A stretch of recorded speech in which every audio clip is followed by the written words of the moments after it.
Mr. Governor, is Mr. Bantoli of Obaseki. My name is Umana. Thank you.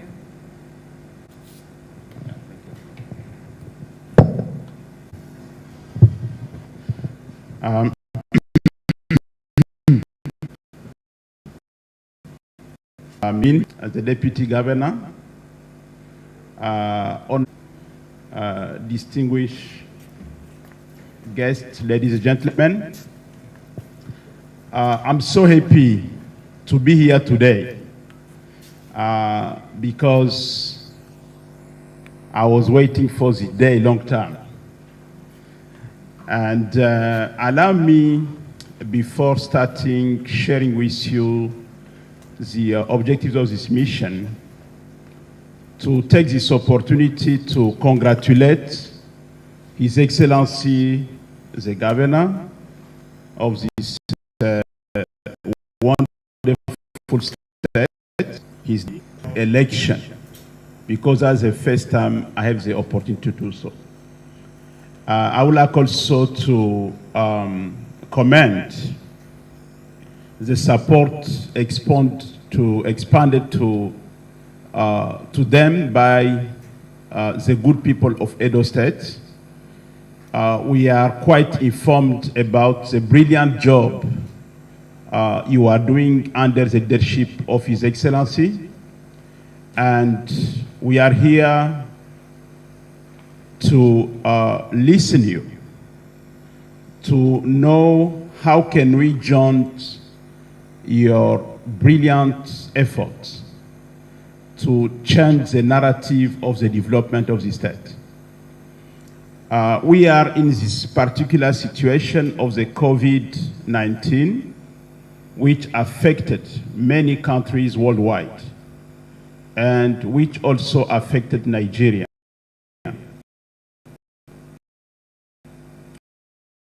There is the socio-economic problems without diversifying the economy, and in particular to use the industrialization as a driver to address a number of challenges. UNIDO is here to support you in that direction. Let me quickly summarize how we operate and how are we operating in Nigeria. And let me also take this opportunity to commend the dynamic approach of your governor, His Excellency here present. When I arrived here in Nigeria almost now 4 years ago, he was among the first governors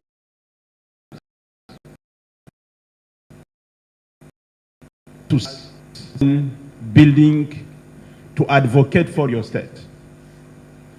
And I can tell you that, and many of you maybe know that, many achievements have been made so far because of his dynamism. And I'm going to share with you one of the outcomes of our ongoing cooperation, grace of this advocacy for your state. So maybe let me take this opportunity to ask you to put hands together for this wonderful job he's doing, and we hope that in the coming years you will see the benefits of that. So for UNIDO perspective, the way we operate is to try to, number one, understand the challenges the country is facing. And Nigeria, what we saw is that there is a kind of lack of policies, in particular on industry. We saw that there is a lack of policy on investment, a lack of policy on trade. We saw that, and this has been recognized by the government, that there is a lack of economic diversification policy. And that's why the government will come with economic recovery and growth plan to address this particular challenge. We saw also that there is a pool of informal sector. At the same time, access to energy and also a degradation of the environment. And of course, there are many other problems. We are not going to, cut all problems, but that mainly is the main problem the country is facing in order to bring out the benefits of the industry for the country. So, based on that, we design what we call the Inclusive and Sustainable Industrial Country Program for Nigeria, which try to address this issue. We try to create opportunities based on the challenges the country is facing. So this country program for Nigeria, which we designed through a very inclusive and intensive process of consultation involving stakeholders from state level, but also from federal level. And we managed to formulate the country program capturing 9 components which we are going to use also to support the state government. The first component is focused on the industrial governance, research and statistics. Because if you don't have a right policy, then you cannot design right strategies. If you don't have data, no the investor would like to know the reality. How much population we have, for example, in Edo. I know that is 5 million. Maybe that's I don't know the latest, figure. What the population in Benin? 1.5 million. How many informal SMEs you have? You have to come with a figure. How many industrial parks you have, etc., etc. We think that the component is very important as a foundation of the industry in order to help the leaders to come with the strategies and also to help also the partners to advise on the best way to address the issue. Second component, agro-industry and agribusiness. Nigeria, and in particular Edo State, I hope that I will have a possibility to turn around to see, but I know by my reading that you are abundantly blessed for agriculture. You have a lot of agriculture commodity. I have here a very brilliant expert in the country on agriculture. That's why I asked him to come to accompany me here, and he will be helpful on a number of advice you want. And also the agribusiness. Because we think, if you see, for example, how the other industrial countries started, they start by agriculture. Before moving to the strict manufacturing, is the agriculture which has been helpful to support the country. And I think you have all means to bring out the benefits of agriculture for the state too. The third component is the SMEs development. The SMEs development. When you see, for example, the SMEs we have, the SMEs contribute to the GDP of this country, of the informal. That's what I said before. So how can we try to formalize those small businesses to contribute to the economy of the country? Those people who read a lot on Europe, all the industry in Europe are SMEs. How can you move ahead if you don't capitalize the work which are driven by women, by youth, those small businesses? Before I came here, I spent 5 years in Ethiopia to support the Ethiopian government structure, design of industry. And you can see how Ethiopia is moving right now. It's a coffee shop, because the Ethiopians are very good on coffee. A small coffee cup you pay tax on it, and it goes directly to the treasury account of the state. That's why a country like Ethiopia, which doesn't have a lot of resources, they are getting loans from banks because they know that the country is going to pay. So if we can bring this small business also in business, the add value for that for them and for the state are huge. So that's why we think that we have to launch a very good policies with them.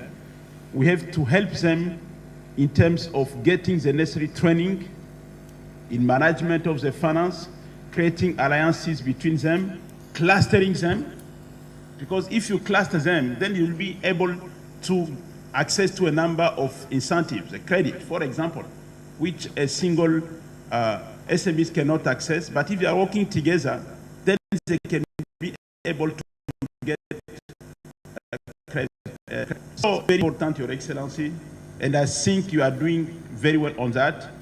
I will come to that in the policy we underline for company focused on special economic zone and industrial parks development. If you like to create more jobs in the country, millions of jobs, thousands, millions of jobs, how are you going to create them with a small business? You have to scaling up the business. You have to think about big industries and how you link these big industries with a small scale business, the SMEs. You link them, number one, at horizontal level, but also at a vertical level. And I think that's also the way we can move ahead in creating more wealth, creating more jobs, creating more, and to scaling up the economy in general. I know that you are doing a lot of work on that, Your Excellency. We'd like to commend and to congratulate you for that. But I think we can do more. And that's why we are here to listen to you and to see how we can advise you to really expand this kind of work. Let me give you once again a small example on Ethiopia, because I prefer to share example with you on countries who are neighbor to us, more than the other countries are very far to us, because the peculiarity of this country being far maybe cannot be transposable in Africa. When I was in Ethiopia, we had one minister with 5 ministers of state on industry. 5. Can you imagine you are dealing with 5, 6 leaders on the same sector? But in a country like Ethiopia, they decided to start a number of projects and make them operational in 1 year. Because you don't have a number of investors who come to invest several million and wait for 2 or 3 years before they get their return. Nobody will do it, because not a humanitarian, actually, it's a business. They would like to invest and get the return immediately.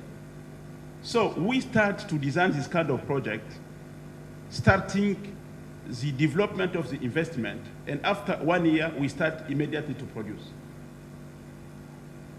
3 years ago, I went to Ethiopia with a high-level representative of this country to check what we did there, with the Minister of Industry, Trade, Investment, the Special Economic on Economic Affairs of the Presidency. We went to Ethiopia and other people to see that kind of project. And when we come back, the minister challenged me. He told me, okay, I need to do this kind of project in 1 year. like industrial park to undertake the feasibility study, to come with the master plan, to start the investment process. In 4 months, I did what I promised to do. But the biggest part of it is the investment.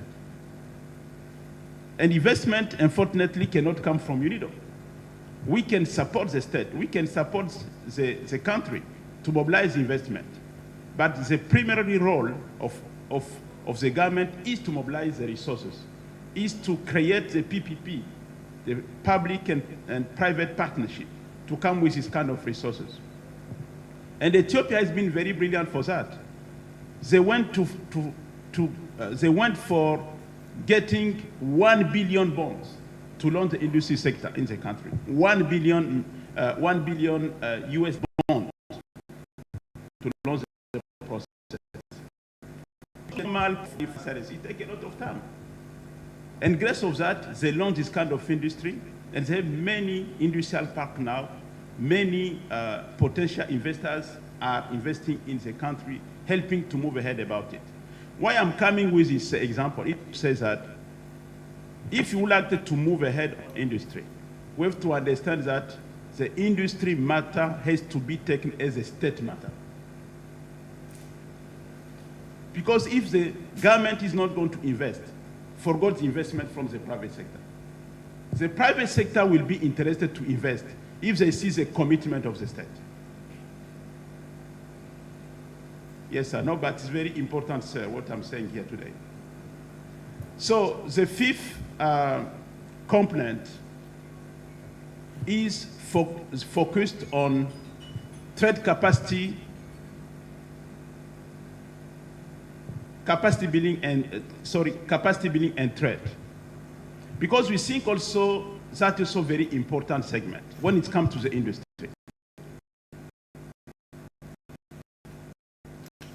Now take FCTA, where a number of markets are open in Africa. How are you going to sell if you are producing but the minimum? Who is going to buy your product?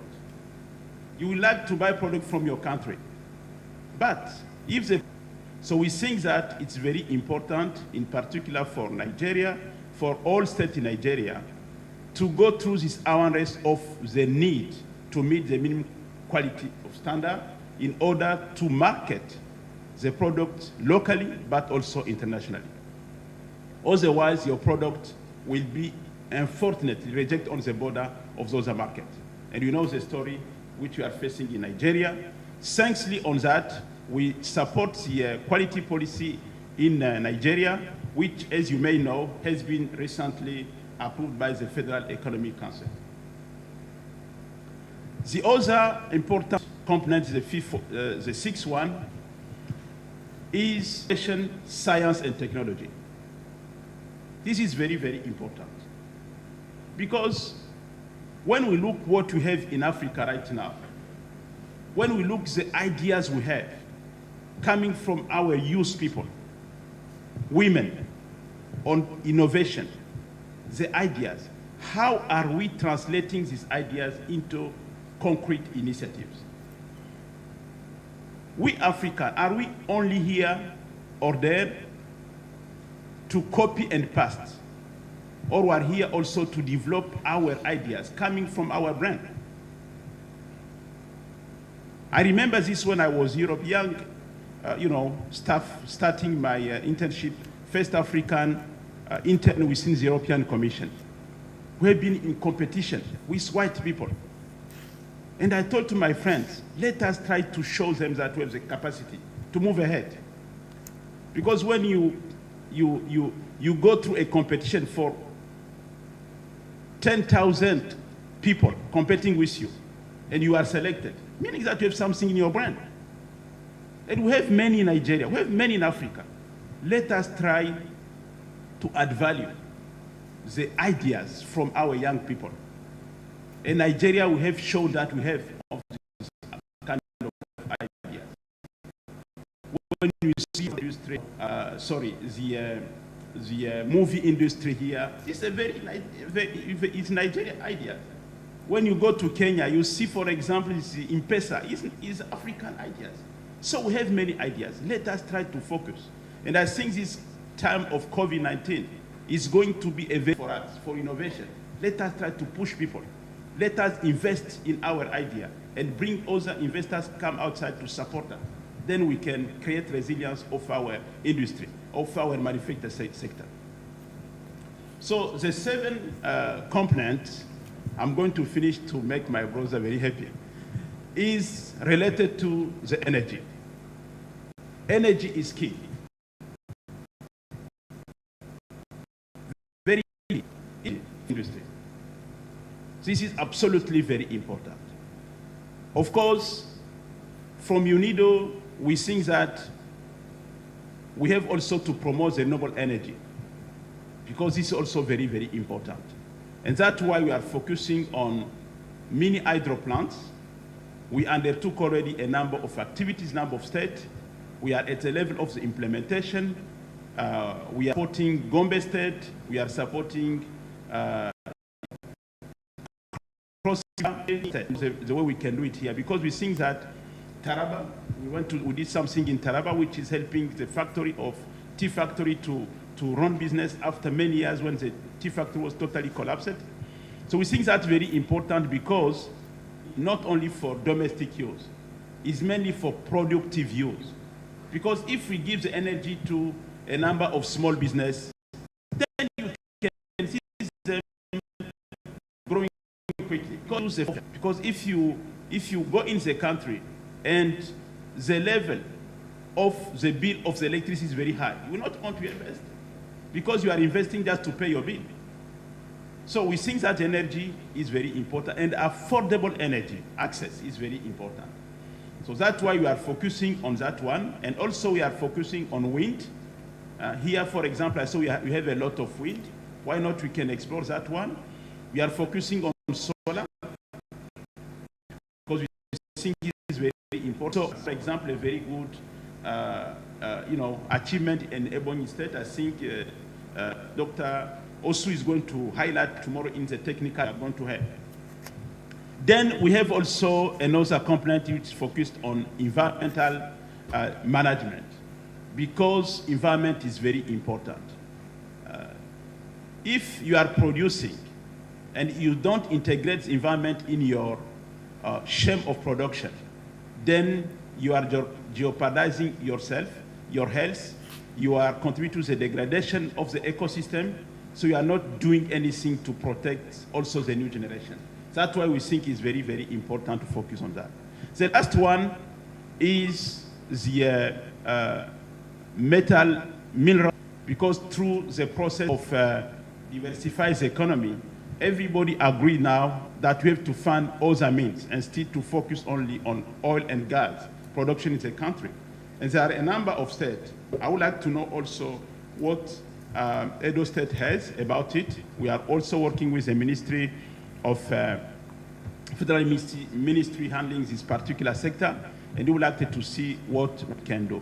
In summary, about this 9 component, we said that there is no way you can implement them without resources, because the industrial sector means massive investment.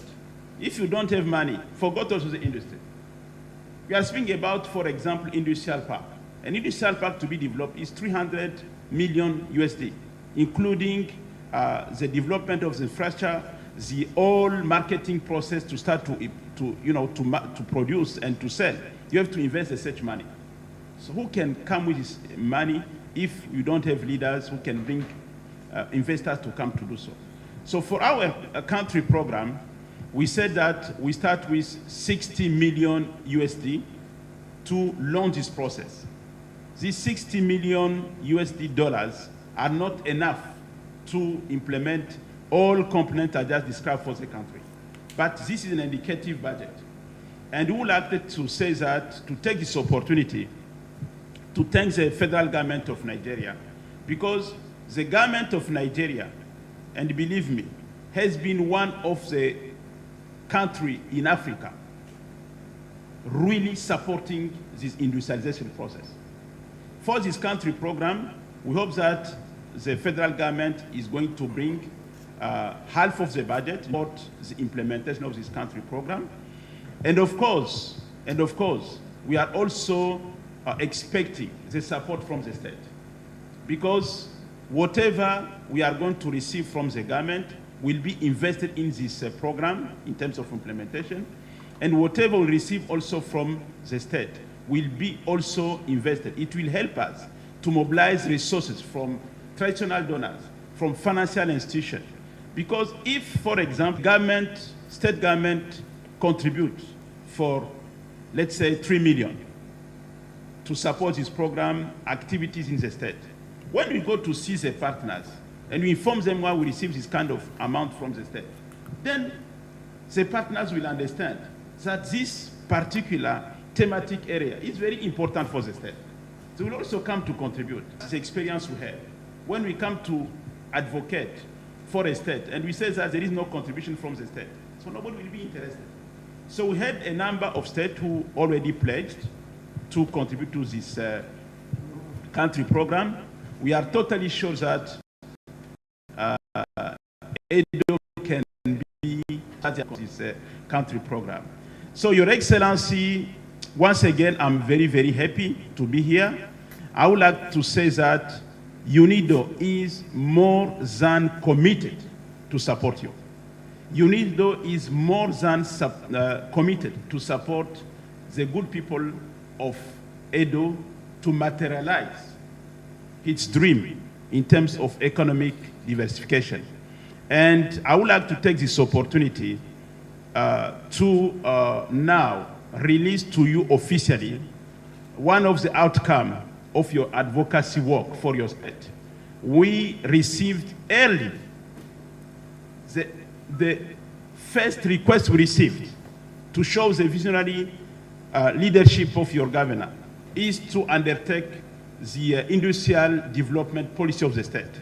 The document has been done since 1 year. Your governor requests us also to undertake the environmental policy. It has been done 1 year ago. So what has to be done now is the implementation, because there are a number of recommendations we made to address a number of issues. And that's why we are here to listen to His Excellency. At the same time, I would like to list to him officially the country program, which has been signed by the federal government of Nigeria, through which the two documents we produced for Edo State derived immediately. And also, I would like to take this opportunity once again to thank you for your hospitality. I would like to thank you for really your willingness to strengthen pressure. We are ready and here for that. Thank you very much.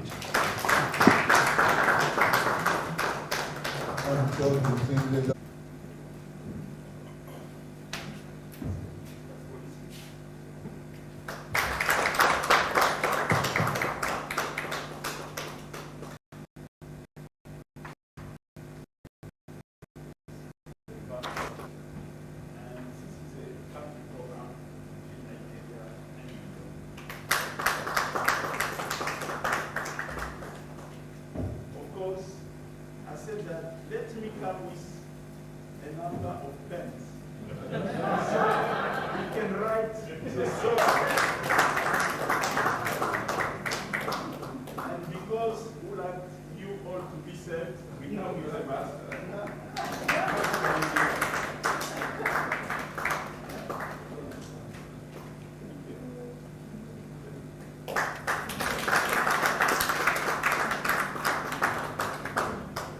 And having listened to that, the head of service, the government of Edo secretaries who are here, other senior Bankole, the country director of UNIDO, United. I am also glad that we have made a lot of progress. You've signed a country program, so we're good to go. I'm sure I'll be able to give you our check before you leave. For our own program. But to tell you that since we met, a lot has happened. Beyond the elections, we have hit the ground running. And having in mind these 9 or so points, key pointers, which are really foundational way forward if you want to industrialize or develop a country. So we've moved on and we've started work. I'm very pleased to inform you that without sounding immodest, we are currently undertaking to be second to none in terms of data gathering. The program which we've christened Data to Mega Great Again is a program where we have more than 1,000, actually 1,200 young men and women who we've trained, given them device governments, the GIS team, every agency that requires data, either for social intervention, for economic planning. They all came together as a team on a governance arrangement to put a framework with which we've sent people out with devices to go and collect data. And we've broken this down on a local government by local government basis. We finished Oredo, the metropolitan local government, in 20 days, and the findings are just phenomenal. I mean, it's just life-changing, and we cannot wait to put all of this together and begin to publish and also host in the clouds for everybody, agency, to use. So we're working. It's very, for me, I've worked on projects and they're revealing. I'll just let you into an example. Every Monday I do a review with them. So last Monday evening I said, "Come, what have you done this week?" And they came out with the data. They showed, and they go house to house enumerating with devices. And so once they get into a location, we have already geolocated them, and now they're doing the interviews. Initially, they had resistance, and so they devised the means of going into the. So, well, I used to go to the market, to the village markets, to buy things to come and sell in the city. But when we had to sit down for a long time during COVID, all my capital got wiped out, so I've not been able to recover. I've not been able to do anything since. And I said, okay, don't worry, I'll send somebody to you, I'll send some money. And they did, I called 2 others, but what struck me was the third one who said, I said, do you live there? I said, yes, I used to, but I've moved because I couldn't afford to. It was my sister's place. What are you doing? I said, I'm not doing anything. I don't have any money to trade. I used to trade. How much do you need to trade? So, well, if I'm asked, just tell me how you want me to pay back. If I have to pay, 8,000 a month, I will do so.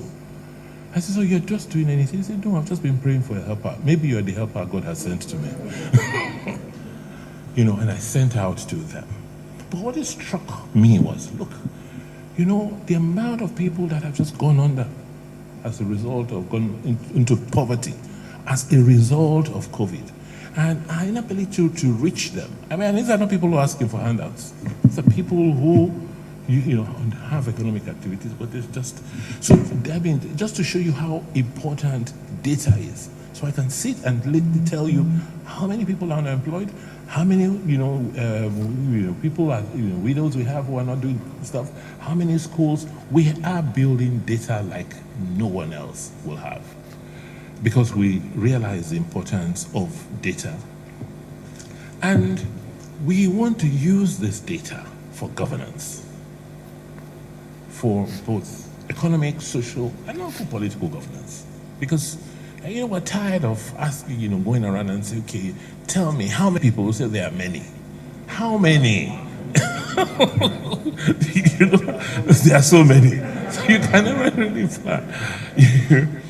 But to do that, I mean, if you want to drive industrialization, beyond data, you have to have a mechanism to utilize, to be able to analyze, evaluate that data into policy, to make sense out of it.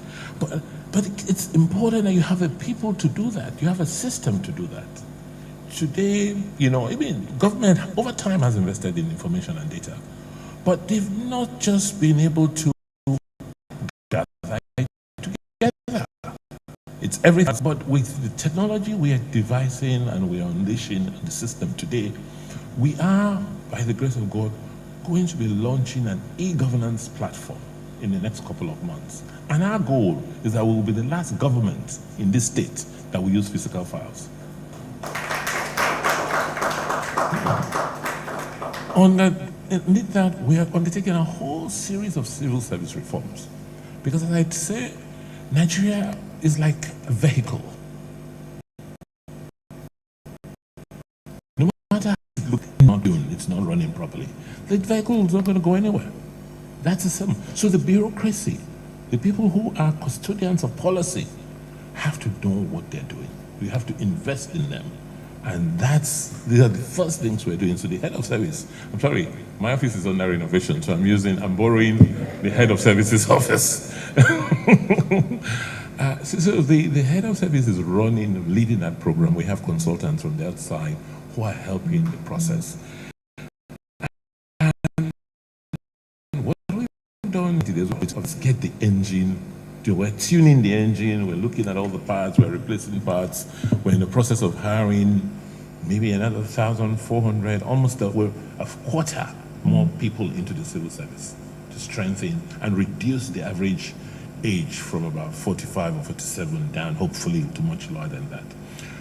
But more importantly, you'll see, I think one of the, where we will have in the session tomorrow is a purpose-built training center facility to just train, continue to imbue knowledge and technology into the people. Because you really don't blame, you have good quality people in government, but if you haven't given them the opportunity, you haven't trained them, you just limit their ability to perform.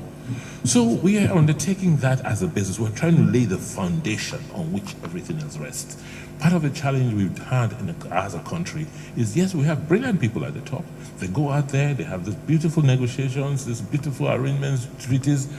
Implementation becomes a problem because the underlinings, the underpinnings on which implementation rests is weak.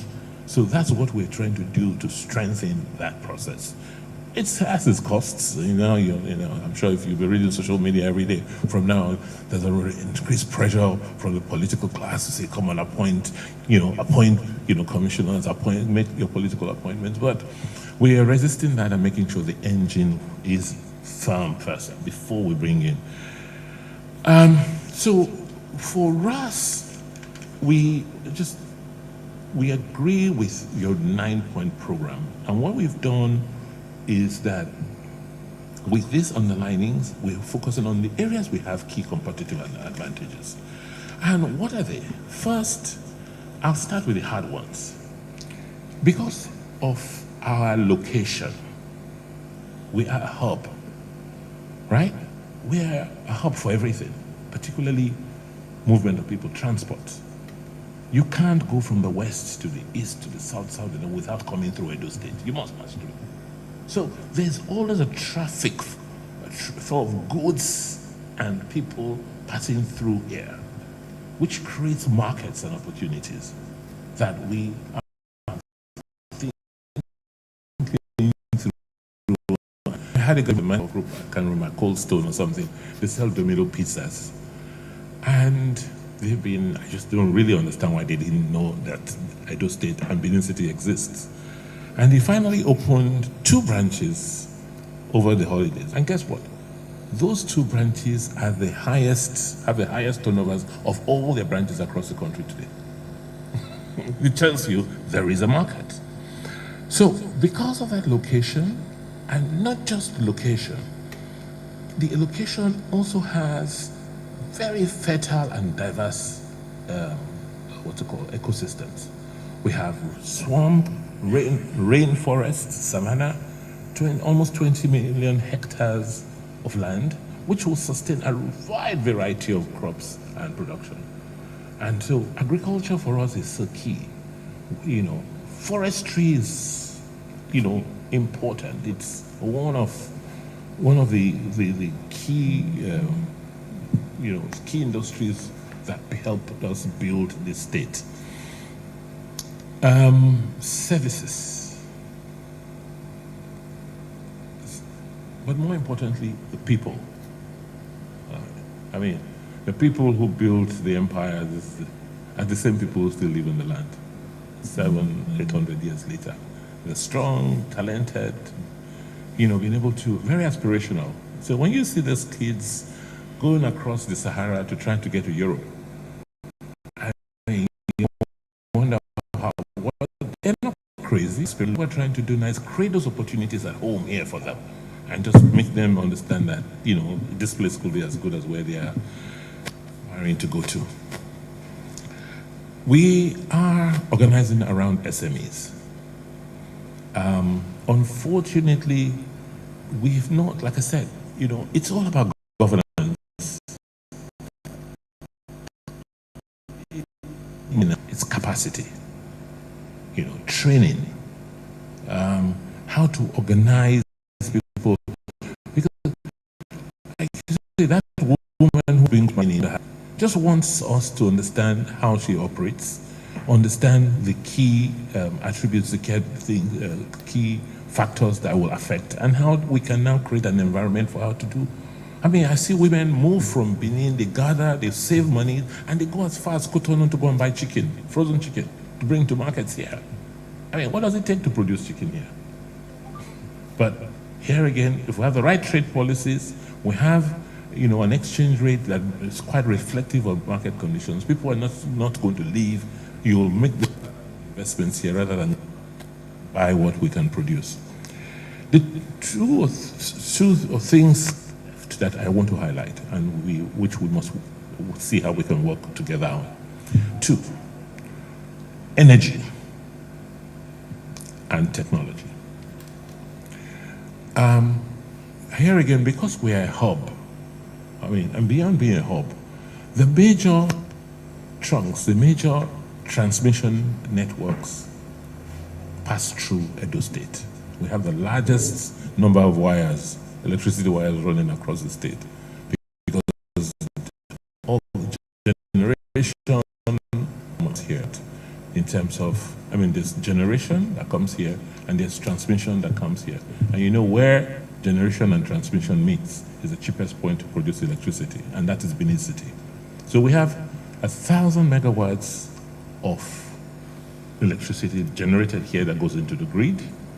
And on the back of that, you remember we worked on the Azura deal, because that all the way to real before you leave with Chinese. And so we have a 55 megawatts plant now sitting next to a gas field in Oredo.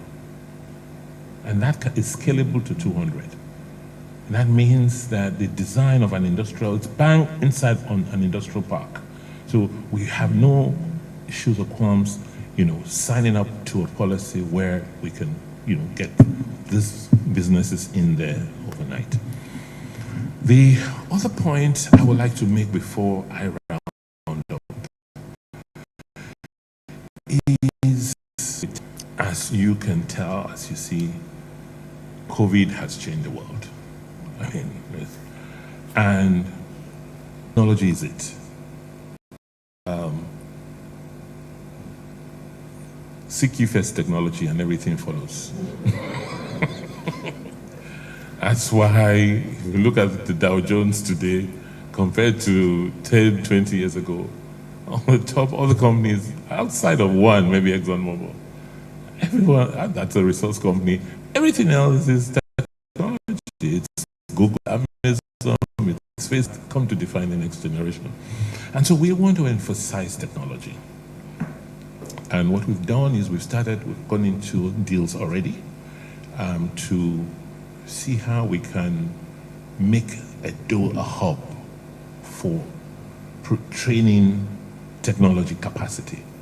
So the combination of electricity, and by the way, we have one of the largest broadband connectivity in the country, in Benin City. We have about 400 kilometers of bandwidth, which we worked with Main One and Facebook on. So with bandwidth and electricity and the people, we can become a technology hub. And we've actually started that. I'm sure Uki will walk you through some of the transactions we have. We have a live transaction now, and we're having the first 200 of them come inside this new technology park here. So I think you've come at a very timely, timely period in our lives. These things take time and early to hit the ground running early and focus on the things that are important. There are two things that we've not talked about that are very important to us. It's going to be healthcare and culture. Healthcare, because with COVID, we just realized that we have to treat ourselves here. And because we're a hub, people must pass through. And we have the largest doctor to citizens ratio in the country, in Benin City. So we have a pool of medical personnel. A lot of them have gone out, but if we created a viable healthcare industry, they'll come. And with technology, you can always, find cure anywhere else through telemedicine. So that's key. It's an area we are looking at and seeing how we can ensure whatever policies help us support the health industry. We're currently undertaking a lot of policy work around that. I don't know if it's an area you're interested in, but it's something we're committed to. And culture. I'm sure somewhere in your blood must be Edo, because your country was part of, we got the Benin Empire extended there. So for us, we hear again with COVID. It's like, who are you? Everybody else, COVID says, stay where you are, Everybody maintain your distance, stay in your. And so for us, we've looked back and say, look, in West Africa, in Africa, in terms of culture, Benin, the Benin works, the Benin Empire has so much to sell. And we've been working with various groups, including the Benin Dialogue Group, on artifacts, artifacts that were taken out after the invasion. And that, in combination with so much interest, and we've been working with the museums, major museums in Europe, on the return of these works. And when the deal was struck, it's like, you know what? Yeah, we can. There are 4,000 more pieces. We may not be able to get all of them back. However, working with to build, world-class museum in Benin, where there's some of his works, and so that the world can come and see where these works came from, and that way we can promote tourism and culture. So that's another project we're working on. We've gotten a lot of support from major European museums. We're doing a few more archaeological finds, with documentation of our works globally across all the museums. The Berlin Museum is helping with that. And the designs for the museum are almost ready. We're working with a great African architect, Sir David Ajay, who did the MoMA museum. That he's the one working here. And we're hoping that before the end of this year, we will have more significant in that project. I put all of this together. It's not something you can do in a 4-year time frame. You have to do it within the framework of a plan. And we've just procured the services of some world-class planners to start a 30-year Edo master plan. It's going to be a geospatial master plan that helps define the physical space and all the economic plans within the framework of, a master plan, a real master plan, so that we hope that we can now set a new trajectory, a path into where it should be. And no reason why we cannot make it. With people like you, if we don't, then it's our fault. I want to thank you so much and say we're really looking forward to this visit and making sure we get so much out of this. Thank you. And with that expository paparazzi should please step back, please.